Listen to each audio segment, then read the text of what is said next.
out of sheer luck, one influencer with 150,000 followers that targeted our geographic location, and the fans mostly came from our geographic location, posted our picture. Right after that, we thought we were going to explode, and we thought that someone with 150,000 followers would get us a great amount of business. We'll get the exposure we wanted, and we would do something great, and everyone wanted to try us out. But unfortunately, that wasn't the case.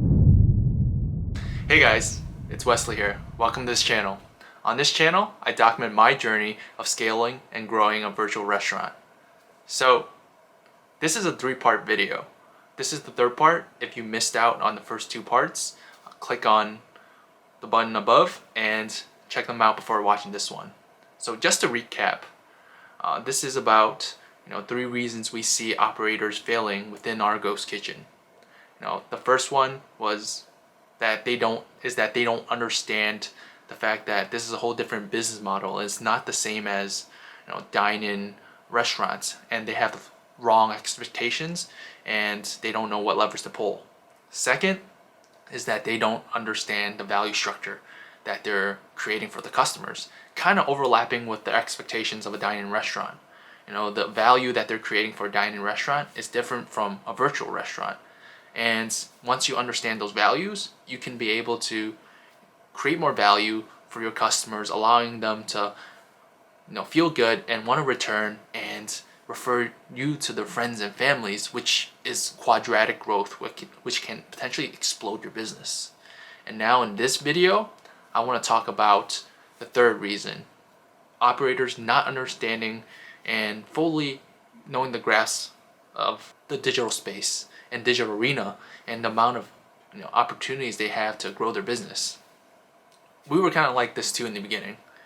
Before we officially opened our virtual restaurant, we were dead on focused on creating amazing social media accounts like on Facebook and Instagram. We took a whole bunch of pictures and created fancy videos, and even paid people to edit our videos to make it look more professional and so forth. But that was it. We weren't doing much of anything else, and we weren't getting great results. And quite frankly, just doing Facebook and Instagram isn't enough, and just knowing social media platforms is not enough. We don't have the luxury of foot traffic like traditional dine-in restaurants. They see that it's busy outside, they want to come in. We don't have that. So we have to have a bigger footprint in the digital arena within our location so we can gain those foot traffic. I remember during a time when operators that we were talking to were paying PR people to get Instagram influencers. The Instagram influencers had 20,000 followers, 10,000 followers, and they're posting all their food, but it didn't yield great results. And this is kind of what happened to us also. We never paid anyone, but out of the blue, just followers that targeted our geographic location, and the fans mostly came from our geographic location, posted our picture. Right after that, we thought we were going to explode, and we thought that someone with 150,000 followers would get us a great amount of business. We'll get the exposure we wanted, and everyone wanted to try us out. But unfortunately, that wasn't the case. And I remember sitting there that day right after the post. How come we aren't getting business? Is our food not good enough? Does it not look nice enough? What's the reason? There's a reason that the influencer decided to post us without us even reaching out. We must have been doing something right, but it wasn't enough. And a lot of people within the ghost kitchen we work with that have left only focused on Facebook and Instagram, and that's what we did too. And we weren't getting enough traffic. And that's when I knew that I had to learn more in terms of Google AdWords, Google My Business, Yelp. And this includes being able to expose yourself in terms of the delivery platforms. Also, like Uber, DoorDash, and Grubhub, they have ways to get you more foot traffic by putting you on top of the list. And you can run some sponsor ads to get your business out there for the foot traffic. Sure, you're paying more, but there are more tangible results.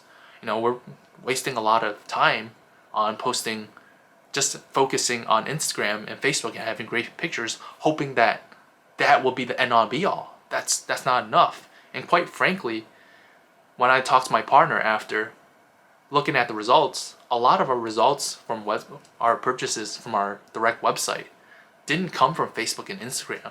They came from Yelp and they came from Google. And my partner was stressing out, saying, I have to post every day, and every day. And I told her, hey, it's not yielding results.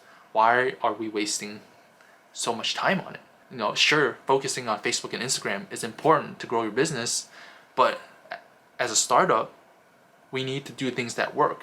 And we are limited in terms of human capital and amount of time we have. So let's focus on things and learn about things that can get us more traffic. That's a big part of why we see people fail. Knowing one arena isn't good enough. You have to know a lot, because foot traffic in traditional restaurants bring in a lot of business. Location brings in a lot of business, and the prime real estate you're in brings in a lot of business. We don't get the luxury of that, but we do get the luxury of being laser focused on improving digital assets like Google My Business listings, Yelp listings, and getting more organic views through there. If we were able to focus on those, it's kind of like getting a great location for your restaurant.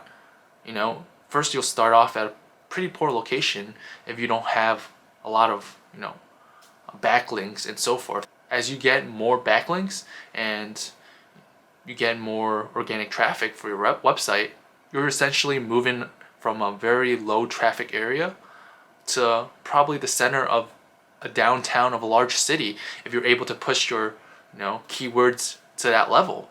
And this is just like a lot of tech stuff you could learn watching YouTube videos, and a lot of strategy you could learn watching YouTube videos on how to improve these skills. But just to sum it all up in this video, it's not good enough to understand only one digital platform. You have to know more, because that's the only way we can gain traffic and have people try our product. To conclude, you can't just be good at one or understand one of the three things. You have to essentially understand all of it. And we fail a lot of times because we focus too much on just one thing. Like, for example, there's this operator within our ghost kitchen who hit the jackpot. They got amazing PR, not just from Instagram influencers. They also had newspapers write about them, food bloggers, food critics. He hit the jackpot in terms of exposure.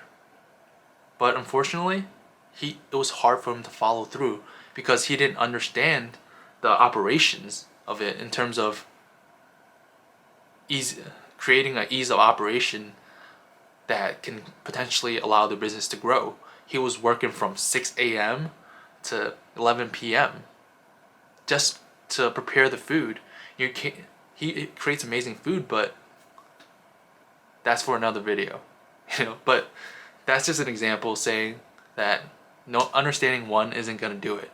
You need to understand how to pull different levers for customers, understand the right expectations you have for a dine-in versus virtual restaurant, so you avoid the pitfalls of potentially going belly up, not having enough capital to continue, not having enough energy to continue, and not having enough motivation to continue because you're not seeing the results you want. So if you like this video, please hit the subscribe button and the bell, and have a good one.